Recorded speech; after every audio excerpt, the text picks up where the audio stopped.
left and white supremacists on the same moral plane. I'm not putting anybody on a moral plane. What I'm saying is this. You had a group on one side and you had a group on the other, and they came at each other with clubs, and it was vicious, and it was horrible, and it was a horrible thing to watch. But there is another side. There was a group on this side, you can call them the left, or you've just called them the left, that came violently attacking the other group. So you can say what you want, but that's the way it is. On both sides, sir? You said there was hatred, there was violence on both sides. Well, I do think there's blame. Yes, I think there's blame on both sides. You look at both sides. I think there's blame on both sides, and I have no doubt about it, and you don't have any doubt about it either. And if you reported it accurately, you would say. Kill the person. Heather hired Charlottesville. They showed up in Charlottesville to protest. Excuse me. They didn't put themselves down as the owner. And you had some very bad people in that group. But you also had people that were very fine people on both sides. You had people in that group. Excuse me. I saw the same pictures as you did. You had people in that group that were there to protest the taking down of, to them, a very, very important statue and the renaming of a park from Robert E. Lee to another name. No, George Washington was a slave owner. Was George Washington a slave owner?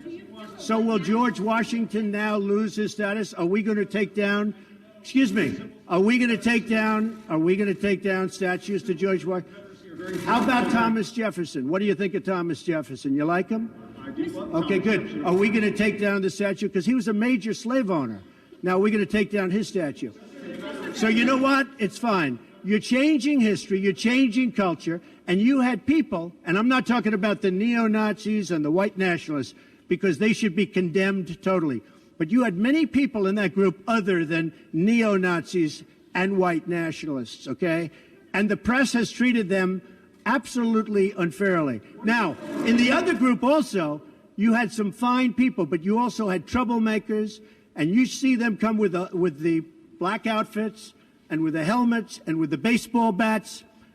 You had a lot of bad people in the other group too. Treated unfairly, sir. I'm sorry, I just didn't understand what you were saying. You were saying the press has treated white nationalists unfairly? No, I just didn't understand what you were saying. No. There were people in that rally, and I looked the night before.